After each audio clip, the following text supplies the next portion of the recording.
부자 백신혜.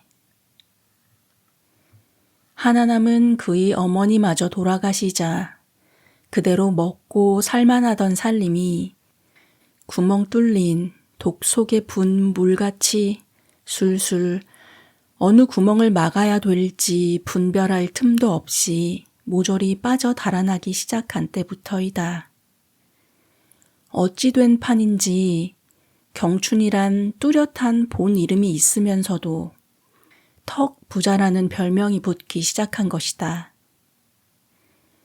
이왕 별명을 가질 바에는 꼴초동이, 생며루치, 뺑보라는 등 그리 아름답지 못하고 빈상인 별명보다는 귀에도 거슬리지 않게 들리고 점잖게 그 위에 복스러운 부자라는 두 자까지 붙어 턱 부자라고 별명을 가진 편이 그리 해롭진 않을 것이지만 웬일인지 불리우는 그 자체인 경춘은 몹시 듣기 싫어했다.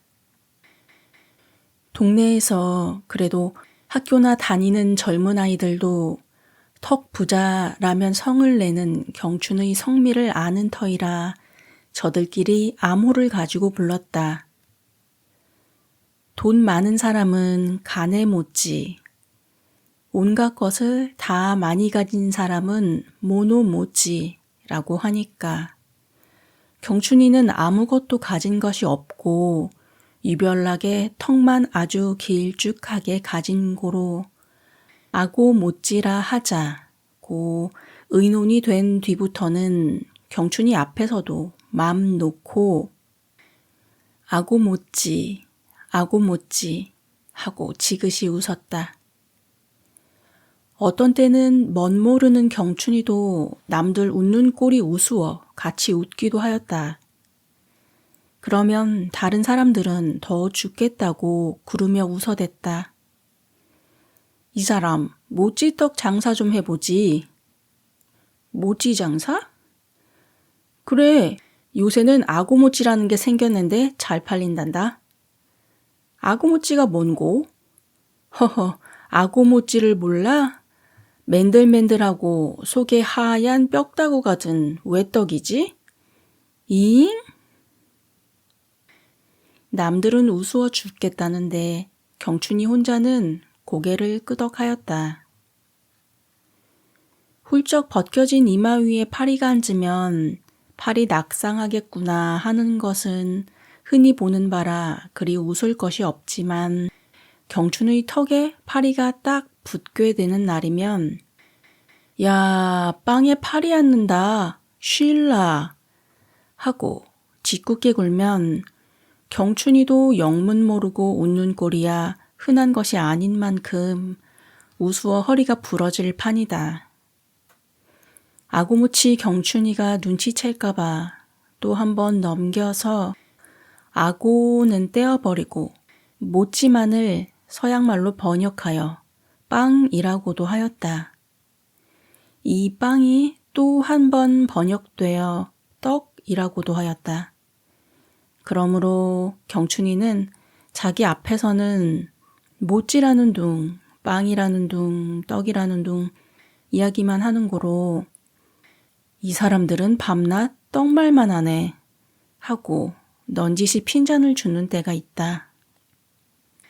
그러나 경춘이도 바보가 아닌 사람이라 어렴풋이 제 육감이 그것이 모두 자기의 별명인 줄 깨달았다. 경춘이는 턱 부자가 아고모찌가 되고 아고모찌가 빵이 되고 빵이 떡으로 변화된 줄은 모르고 옳지, 떡. 턱자를 되게 붙여서 떡이라는 게로구나. 떡의 서양말로 빵, 빵은 일본말로 모찌. 죽일 놈들. 경춘이는 다른 사람과는 반대로 번역해 들어갔다. 그는 떨며 분해했다. 자기 집이 잘 살 때는 아무도 이 턱을 보고 턱 부자라 않던 것이 살림이 줄고 궁색해진 뒤로 경춘이라면 몰라도 턱 부자라면 더 잘 알게 된 터라 그까지 별명 듣는 것이 분한 것은 아니다. 날 때부터 긴 턱을 가지고 나온 터라 턱이 길다고 한 것이 분할 건 없지만 한 가지 경춘의 마음에 형용할 수 없는 분노가 타고 있었다. 이름자에 부자가 붙으니 살림이 가난한 것이다. 어느 놈이 날 못 살라고 이름에 부자를 붙였나? 그놈은 내 살림을 저주하는 놈일 게다 하고 생각하므로 턱 부자라고 한 번씩 불리우면 그만큼 자기가 부자 될 복이 감해진다고 생각하였다. 그러나 남들이 턱 부자라고 부르는 것은 이런 죄 많은 생각으로서가 아니었다. 살림이 줄고부터 신병으로 몸이 자꾸 수척해지더니 원래 유별나게 길쭉한 턱이 두 볼에 말라붙은 까닭에 더욱 길게 베는 고로 턱보라고 부르던 것이 어느새 턱부자로 변하고 말았지만 경춘이는 그렇게 생각지 않았다. 끼니를 굶고 있는 날이면 턱부자라는 별명이 더욱 그의 분통을 찔러주는 것이었으므로 누구든 턱부자라 하면 당장 때려 죽이고 싶었다. 이놈의 턱이 내 살림을 다 잡아먹은 거야. 이놈의 턱이 자꾸 길어지니까 살림이 자꾸 없어지지. 없어진 살림이 모두 그 턱 속에 들어있는 것 같이 쥐어 짜듯 사정없이 자기 턱을 꼬집고 핥히고 하는 것이다. 아이고 그러지 마소. 턱이 무슨 죄가 있는기요. 턱이 크면 늦복이 많다구마. 경춘의 얌전한 마누라는 진정으로 자기 남편을 위로하였다. 경춘이도 마누라에게는 둘도 없는 유순한 남편인 터라 한숨인지 웃음인지 모르는 큰 숨을 내쉬며 뒤로 벌렁 들어 누웠다. 아내의 말과 같이 늙어서 이 턱의 덕을 볼련지 알 수 있나? 세상 만물이 다 한 번 먹으면 한 번은 내놓는 법이라 턱 속에 들어간 복도 설마 나올 때가 있겠지. 그는 어떻든 턱과 자기 살림을 함께 붙여 생각하였다.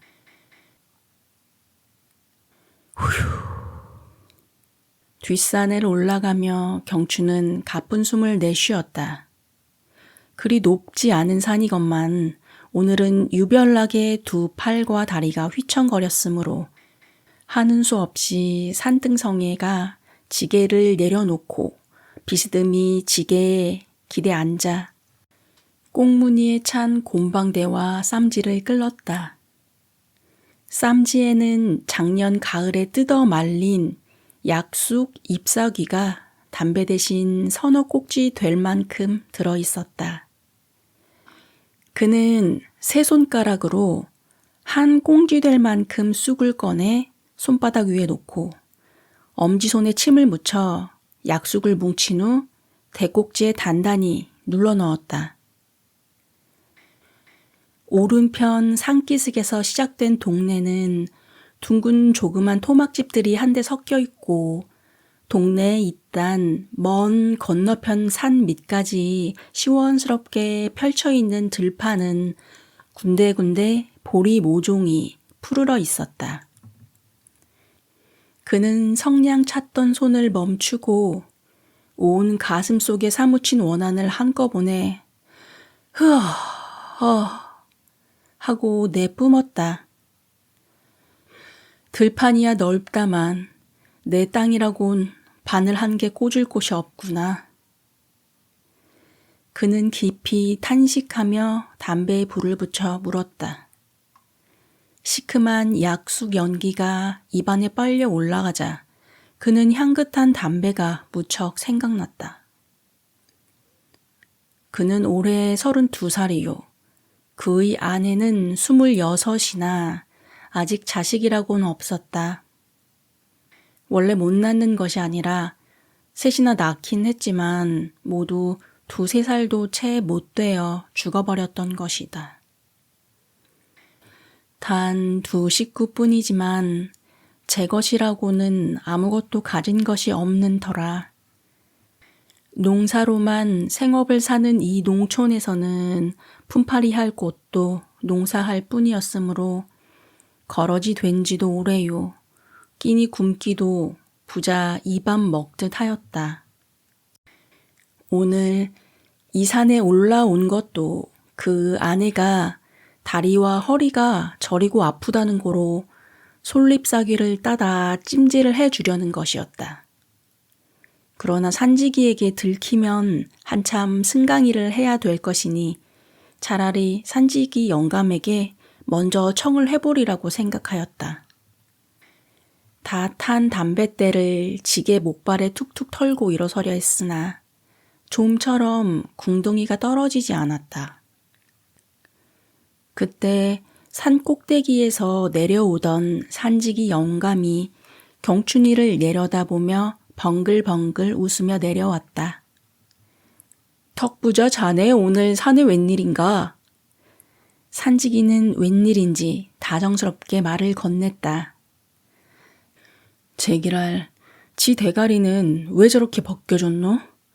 나무의 턱만 눈에 보이나? 그는 대답도 않고 속으로 중얼거렸다. 자넨 올해 농사 좀 했나?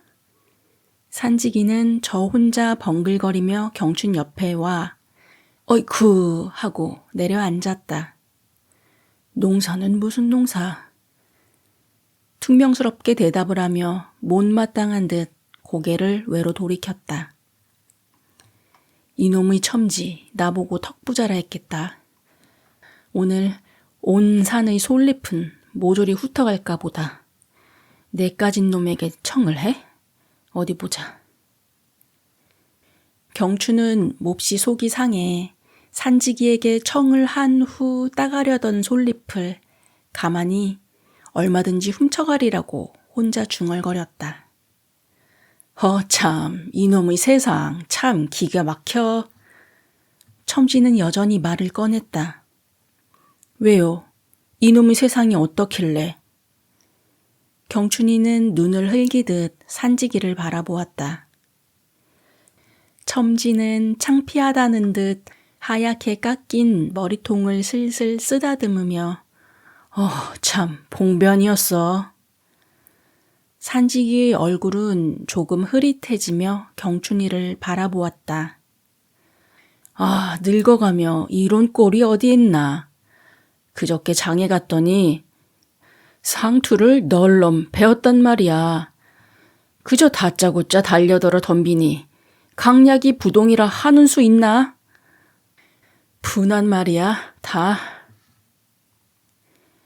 경춘이는 본래부터 이첨지를 미워하는 터가 아니었고 다만 이제 턱부자라고 불리운 것만이 분하였던 고로 첨지의 말을 듣고 있는 동안 어느새 불쾌하던 생각은 사라지고 없었다.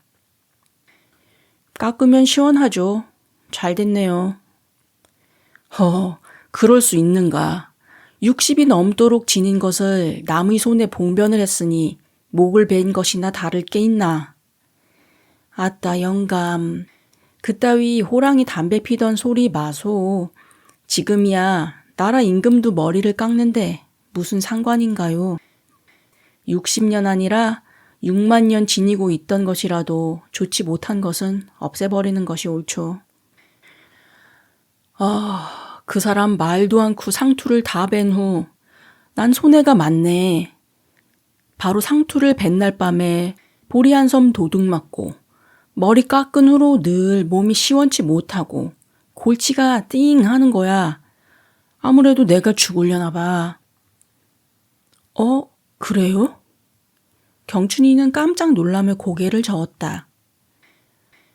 자긴 턱 부자라는 팔자에 과한 부자자가 이름이 된 후 가난이 심해가고 산지기 첨지는 상투를 벤 까닭에 도둑 맞고 몸도 성치 못하고 하는 생각이 문득 번개처럼 머릿속에 번뜩하자. 암만 개화한 세상이라 해도 예전부터 내려온 귀신은 그대로 있는 거라요. 경춘이는 한탄하듯 자기의 긴 턱을 슬금슬금 만졌다. 이따 말고. 난 이마가 좀 넓은 까닭에 머리가 있으면 좋다고. 점쟁이가 그런 것을 깎고 보니 당장 화가 미친단 말이야. 그럴 거요. 나도 경춘이도 자기가 턱부자라고 불리게 되자 가난해졌다는 이야기를 하려다 갑자기 입을 다물고 말았다. 너무 근거 없고 엉터리 같은 생각이 든 까닭이다. 아이쿠, 난 내려가네. 자넨 어디 가는가? 첨지는 궁둥이를 툴툴 털며 일어섰다. 네, 잘 내려가쇼. 그런데 청이 하나 있습니다.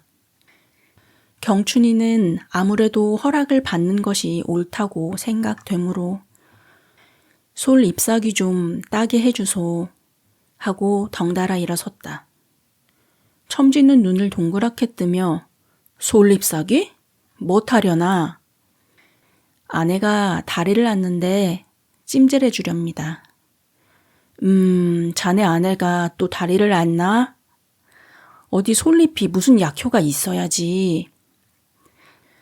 아닙니다. 산 꼭대기에선 말리풍신 솔잎을 따서 찜질을 하면 좋답니다. 경춘이는 말을 미처 마치지 못하고 몹시 기침을 하였다. 첨지는 얼굴을 찌푸리며 조금 생각하더니 나무는 상하지 말고 좀 따가게나 하고는 슬그머니 가버렸다. 그놈의 첨지, 과연 이마팍은 매우 벗겨졌다. 저놈의 첨지는 턱이 짧으니 늑고생을 하는 게지. 내 턱이 이렇게 길지 말고 저 첨지의 이마가 저렇게 넓지 말고 했으면 피차 오죽 좋겠나. 경춘이는 산 꼭대기로 올라가며 이렇게 중얼거렸다. 이마는 넓고 턱은 짧은 첨지. 이마는 좁고 턱은 긴 경춘. 그는 될 수만 있으면 둘이 한데 섞어 다시 알맞게 잘라가지고 싶었다. 턱은 짧더라도 나는 오래 살지 못할 것이니 관계없단 말이야. 그렇지만 이왕 이렇게 타고났으니 하는 수 있나? 이 턱의 덕을 볼 때까지 살아야지. 그는 혼자 혀를 차며 솔잎을 땄다. 경춘의 집은 폐병으로 망한 것이었다. 그의 부모, 형제, 자식 모두 기침하고 피를 토하며 얼굴이 종이장같이 하얗게 되어 죽었다. 그런 까닭인지 경춘이마저 요즘은 몹시 여위고 기침이 심했다. 비록 못 먹고 고생은 하더라도 젊은 사람치고는 너무 헬쓱하고 뼈만 남은 경춘이었으므로 동리 사람들은 턱부자도 얼마 남지 않았을걸 하고 그의 명주를 예언하였다. 그 아내도 작년 가을부터는 마른 기침을 시작한 것이 이젠 경춘보다 오히려 더 자주 토해냈다. 경춘이는 어떻게 하더라도 아내의 병만은 고쳐주고 싶었다.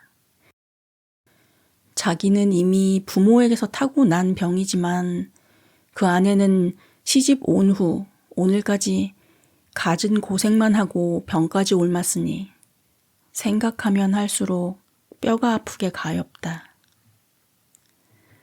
산에서 따온 솔잎을 쪄가지고 방 안에 거적을 편 후 몸을 움직이지 못하는 아내를 누인 후 솔잎으로 찜질을 했다. 이 봄부터 걸음을 잘 못 걷던 마누라는 약 한 첩 먹어보지 못하고 오늘 이 찜질이 약치료하는 처음이다.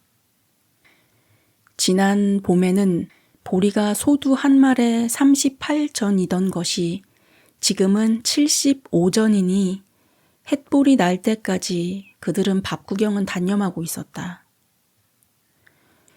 몸이 점점 마르고 기침만 자꾸 하는 경춘의 근본을 잘 아는 동네에서는 공일이라도 시키려는 사람이 없었다.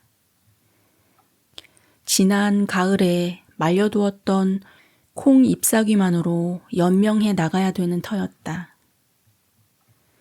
경춘이는 하다 못해 그곳서 오리 밖의 방천 공사하는 대로 일거리를 찾아갔다.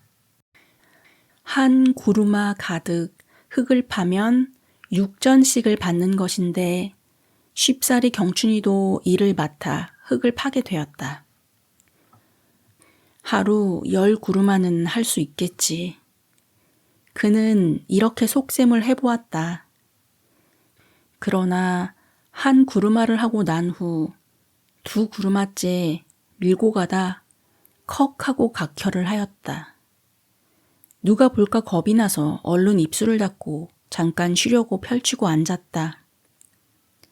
하늘이 노랗게 빙빙 돌며 땅덩이가 조리질하는 것 같았다.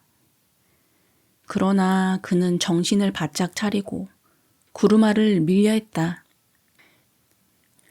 두 팔은 녹은 엿같이 맥없이 풀어지며 두 귀를 잡고 내흔드는 것 같이 두 눈이 휭그렀다. 그는 다시 정신을 차리려고 신트를 고치는 척하고 덜컥 주저앉았다. 여보, 당신 이름이 뭐요? 일패 봅시다.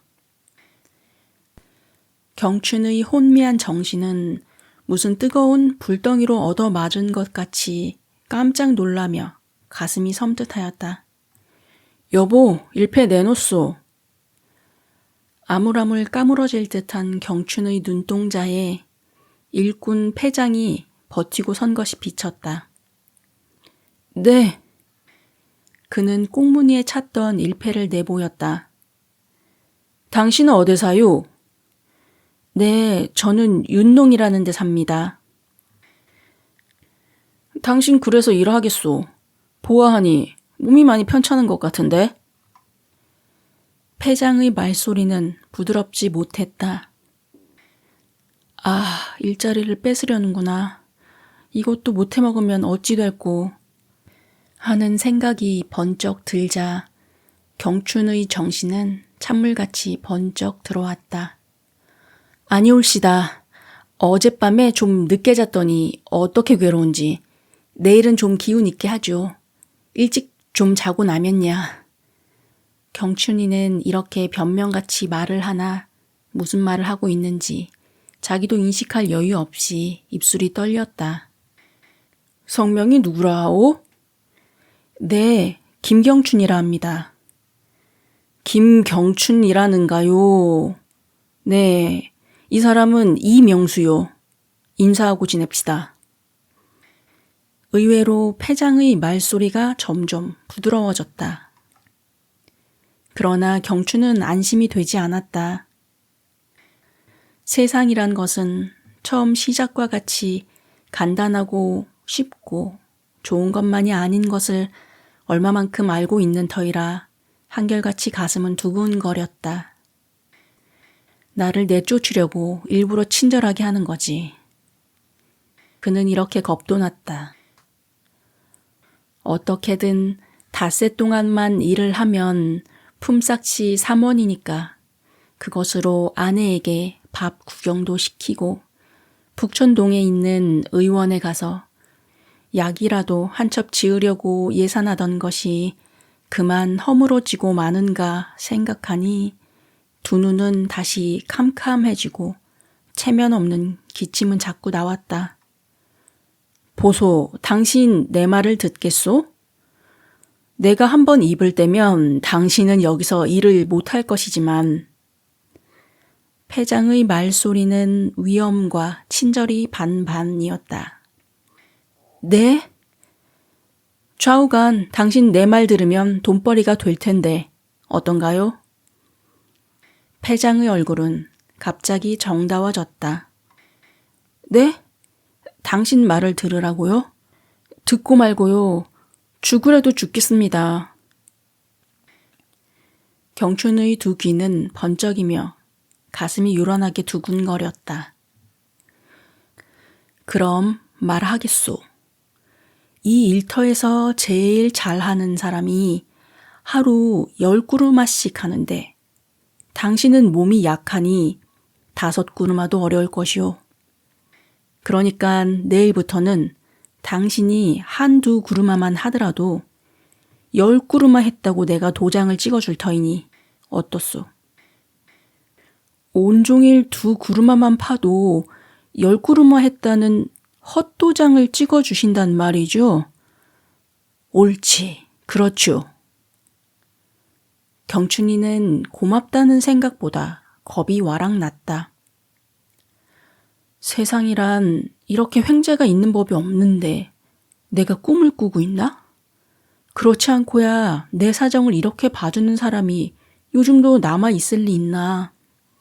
그는 이렇게 생각되었다. 염려 말고 남에게 말하지 마오. 내일은 1패를 2개 맡아가지고 1구르마에 1개씩만 담아오면 도장은 20개 찍어줄 테니 나중에 품삯을 탈 때는 아무 도장이나 관계없으니 2개만 가지고 와서 친구의 것을 대신 받는다고 하오. 그리고 그 품삯은 반은 당신이 먹고 반은 날 주오. 알겠소? 패장은 경춘의 귀에 대고 이렇게 속삭이었다. 네, 나는 못 알아들었습니다. 시키는 대로 하기는 하지만 무슨 영문인지. 경춘이는 겨우 이렇게 입이 떨어졌다. 이 친구 정신없구나. 내가 보아하니 당신은 종일 해도 2~3구르마도 겨우 할 것 같으니 하루 2구르마만 하고 10구르마 싹을 받도록 해준단 말이오. 왜 1패는 2개를 만나요? 아직 모르겠소? 한 사람이 하루 10구르마 이상은 못하니까 2개를 가져야 20구르마 싹을 탈 수 있지 않소. 그러면 10구르마는 당신이 먹고 10구르마는 내가 먹자는 심판이지. 경춘의 가슴은 벙벙해지며 입이 비틀거렸다. 그럼 그렇지. 이놈의 세상에 원 남의 사정을 봐서 선심 쓰는 사람이 있을 리 있나? 이놈이 고막가시를 해먹자는 게로구나. 그는 이렇게 짐작이 들며 쫓겨나지 않는 것은 고마우나 얼른 대답이 나지 않았다. 그러나 만일 반대를 하면 당장 쫓겨날 것이고 원 주인에게 이 말을 고자질하면 패장이 쫓겨날 것이고 패장도 돈에 쪼들리니까 이런 생각을 한 것이라 쫓겨나면 불쌍하니 좌우간 입에 오른 거라 그대로 순종하는 것이 옳다고 생각하였다. 그만하면 알겠지? 오라 그렇구먼. 그제야 경춘이는 고개를 끄덕끄덕 해 보였다. 그 이튿날부터 경춘이는 패장이 시키는 대로 일은 하는 척만 하고 겨우 2구르마만 퍼다 놓고 도장은 20개 맡았다. 300여 명 일꾼이 한데 어울려 제각금 많이 하려고 애쓰는 판이라 아무도 알아채는 사람도 없었다. 그러나 경춘이는 가슴이 늘 움찔하여 공연히 미안하고 주춤거렸다. 그래서 죽을 힘을 다하여 하루 4구르마씩 흙을 팠다. 단 4구르마를 파도 2귀에서 엥 소리가 나며 잔등에 진땀이 나고 코에서 단내가 무럭무럭 났다. 저녁에 일을 마치고 집으로 돌아와서도 그 아내에게 진실을 말 못하고 하루 10구르마를 한 까닭에 몸이 괴롭다고 할 뿐이었다. 그는 스스로 양심이 부끄러워 몇 번이나 그만둘까 하고 망설였다. 이놈의 세상 모두 야바우판인데 요만한 것쯤 무슨 큰 죄가 되겠나? 아니다. 내 몸이 성하면 이런 고막가시를 할 리 있나? 좌우간 몸만 성해지면 2배로 일을 해주면 그만이다. 그는 늘 이런 생각을 하며 혼자 주고받고 했다. 지난 밤부터 갑자기 피를 토하며 다리가 저린다고 고함을 치는 아내에 시달려 뜬눈으로 밤을 새웠다.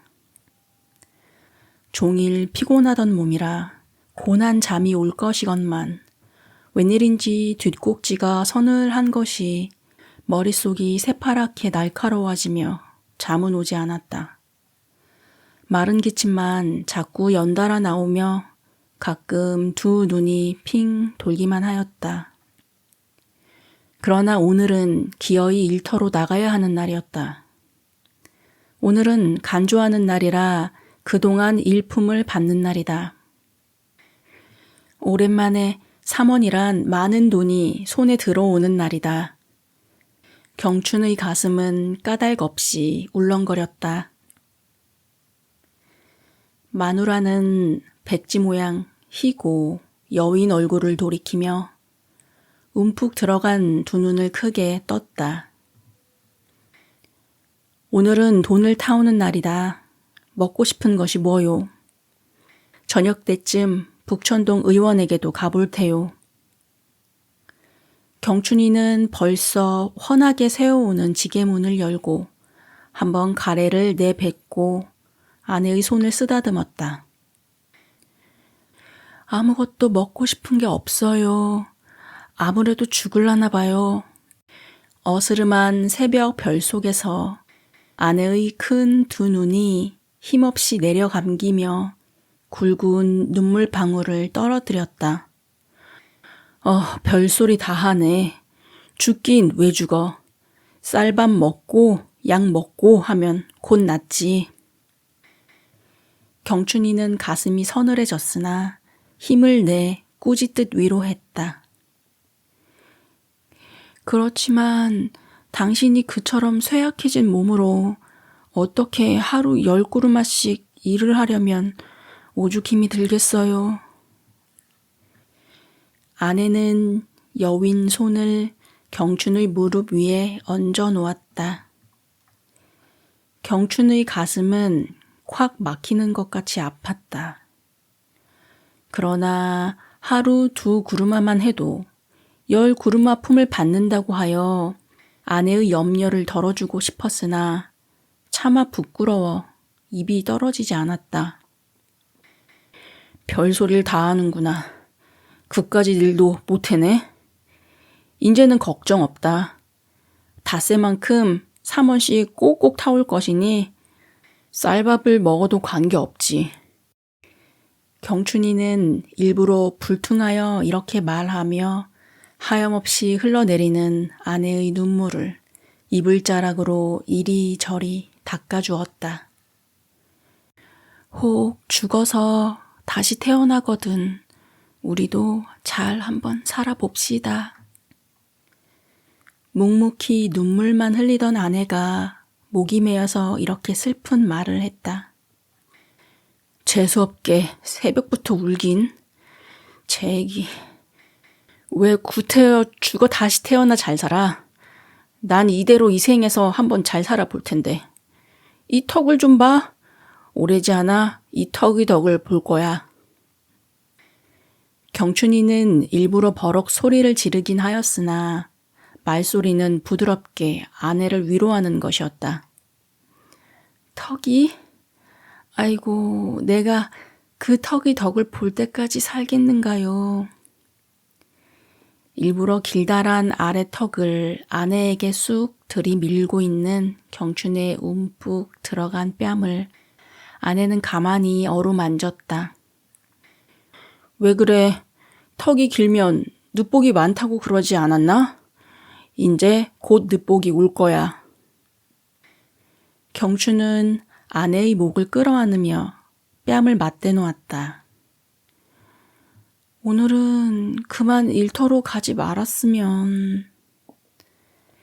아내는 경춘의 턱을 쓰다듬으며 약간 어리광 비스시 미소하였다. 오늘은 돈 받는 날인데 그 대신 내일은 안 갈 테요. 아이고. 아내는 경춘의 뺨이 무거운지 한숨을 쉬며 움츠렸다. 경춘이도 벌떡 일어나 밖으로 나가 아침 죽을 끓였다. 솥에다 물 한 바가지를 붓고 콩나물 한 주기를 썰어 소금 한 줌과 같이 솥에 넣어 불을 뗐다. 이것이 경춘의 그날 종일 연명할 양식이었다. 부글부글 끓자 곧 양푼에 퍼서 방에 들어가 대접에 국물을 조금 떠서 온 목에 밀어놓고 자기 혼자 훌쩍 먹기 시작했다. 돌아 누웠던 아내가 경춘을 향하여 입맛을 다셨다. 저것은 병이 들어 누웠다기보다는 먹지 못해 굶어 저렇게 된 것이다.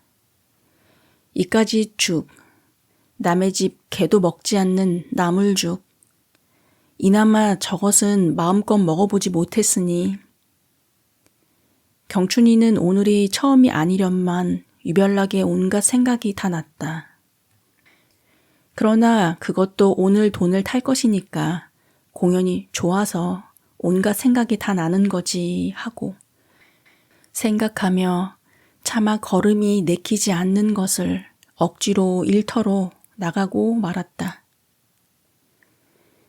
패장이 경춘에게서 그의 아내가 앓는다는 얘기를 듣고 3원씩 갈랐던 돈을 1원 더 보태어 4원을 경춘에게 주었다. 구차할 때는 서로 도와야지. 후에 갚으시면 되지 않소. 패장의 말소리가 떨어지자 웬일인지 경춘의 가슴이 덜컥하였다. 그는 깜짝 놀라며 고맙습니다. 후일에 촉망이 인사를 하고 불길한 느낌이 문득 나 갑자기 망치로 생철을 두들기는 것 같이 머릿속이 요란해졌다. 아이고, 저것이 죽지는 않았나. 그는 급히 집을 향해 달렸다. 한참 달리다 그는 가슴이 깨어질 것 같아 멈추어 섰다. 아니다, 죽을 리 있겠나. 그는 한숨을 후 쉬고 그 돈을 아내에게 보일 것을 생각하였다. 그것이 또 눈치채고 있지는 않나? 그는 또 가슴이 불안하여졌다. 새벽에 다른 때보다 태도가 이상하던 아내의 얼굴이 생각나 손에 쥐었던 돈을 펴보고 1원짜리 한 장을 꼭꼭 접어 쌈지에다 넣었다. 하루 10그루마씩 했으니 동안 닷새 일을 했겠다. 5, 6, 30이라 3원이다.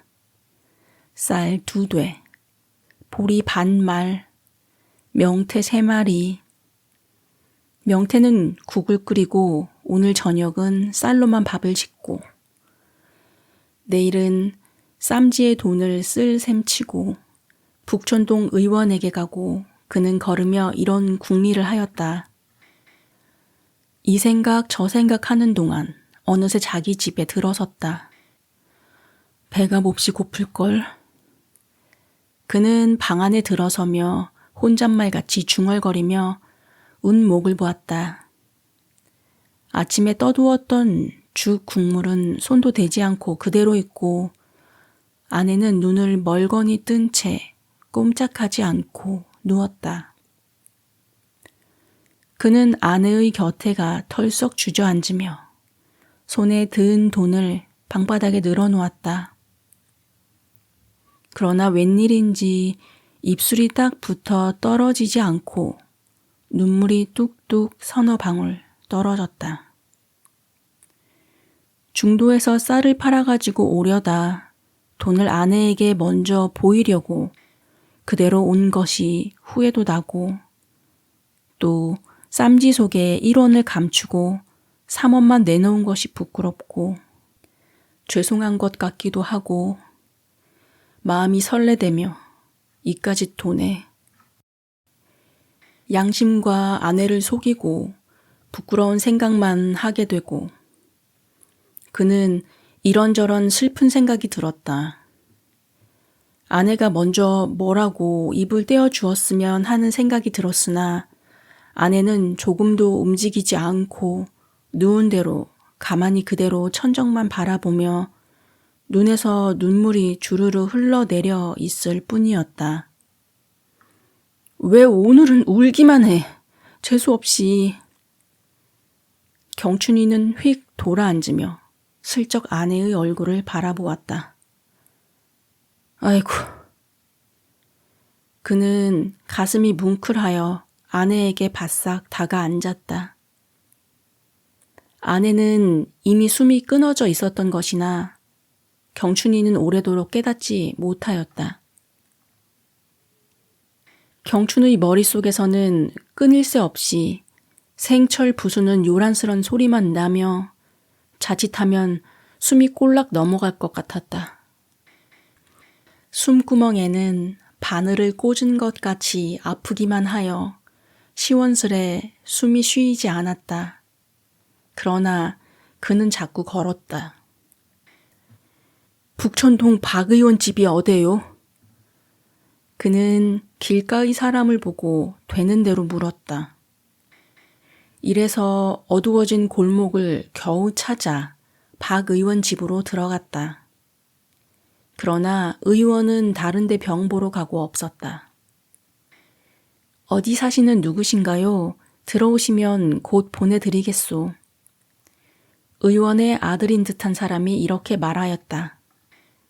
경춘이는 또 한 번 가슴이 콱 찔리우는 것 같았다. 네, 율동. 저 율동에 있어요. 김경춘이. 아니, 율동에 와서 턱부자 집이 어디냐고 물으면 다 알지요. 어서 보내주소. 꼭 부탁이요. 꼭 보내주시오. 경춘이는 신신 부탁하였다.